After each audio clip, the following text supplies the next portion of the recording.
বিবাহিত জীবন একটি পবিত্র বন্ধন।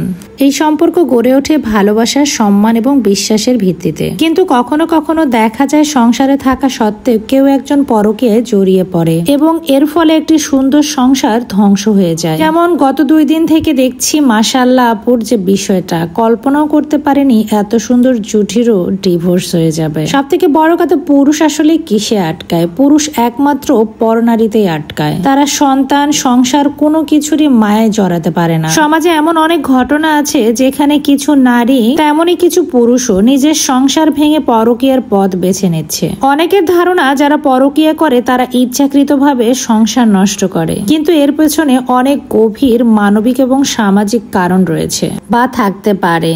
আবেগঘটিত সম্মানের অভাব, একঘেয়েমি অথবা কারো প্রতি আকর্ষণ, সবকিছু মিলিয়ে মানুষ এমন একটা সিদ্ধান্তে পথে হাঁটে যা একসময় তার নিজেরই জীবন ধ্বংস করে দেয়। পরকীয়া শুধু দুটি মানুষের মধ্যে সীমাবদ্ধ থাকে না, এর প্রভাব পড়ে সন্তান, পরিবার এবং সমাজেও। সম্পর্কের প্রতি যত্ন ও আন্তরিকতা না থাকলে সেই সম্পর্ক দীর্ঘস্থায়ী হয় না। কেউ যদি তার জীবন সঙ্গীর প্রতি সত্যিকারের ভালোবাসা, শ্রদ্ধা এবং সহমর্মিতা দেখায়, পরকীয়ার মতো বিষয় সহজে দূরে রাখা সম্ভব। সবশেষে বলা যায়, পরকীয়া কোনো মুক্তি নয়, এটি বিকৃত যা সম্পর্কের ক্ষতিগ্রস্ত করে, বিশ্বাসকে ধ্বংস করে। সম্পর্ক রক্ষা করতে চাইলে প্রয়োজনে আত্মনিয়ন্ত্রণ, বোঝাপড়া ও পারস্পরিক শ্রদ্ধা। সব থেকে বেশি খারাপ লাগে, বিবাহিত জেনেও অনেক মেয়ে আছে যারা কিনা বউ বাচ্চা থাকা সত্ত্বেও তাদের প্রেমে পড়ে। তাদেরকে তাদের পেতে হবে সংসারটা ধ্বংস করে হলে। আচ্ছা, এ বিষয়ে কি কোনো আইন নাই? কেউ কি আপনারা রুখে দাঁড়াতে পারেন না?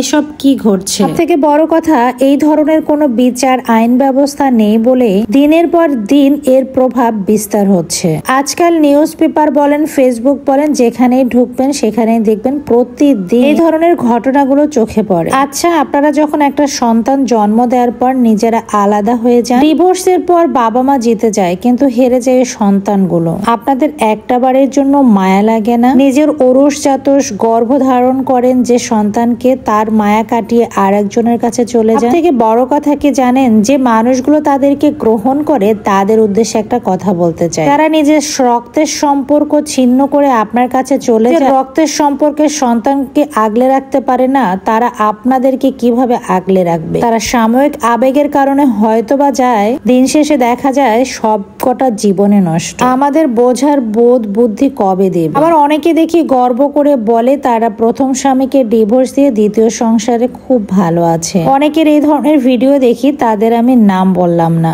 আগে ভিডিও দেখতাম, তাদেরকে এখন আর ভিডিও দেখি না, আনফলো করে দিয়েছি। থেকে বড় কথা, সেখান থেকে আমাদের আর শেখার কিচ্ছু নাই। আমরা না দিন দিন ধৈর্যহীন হয়ে পড়ছি, মায়া মমতাহীন হয়ে পড়ছি। যেখানে নিজের সন্তানের মায়া কাটিয়ে অন্য আরেকজনের কাছে চলে যাওয়া যায়, সেখানে কিসের মায়া আর কিসের ভালোবাসা? তো যাই হোক, অনেক কথা বললাম। ভাই বোনদের উদ্দেশ্যে একটা কথাই বলবো, বিয়ের পর সংসারে অনেক ঝামেলা হয়, এগুলো কাটিয়ে নিতে হয়। দিন শেষে সবাই একদিন বৃদ্ধ হব, মারা যাব। জীবনে সামান্য সুখের আশায় সন্তানগুলোর জীবন এভাবে ধ্বংস করবেন না। তারা একদিন বড় হবে আর আপনি বৃদ্ধ।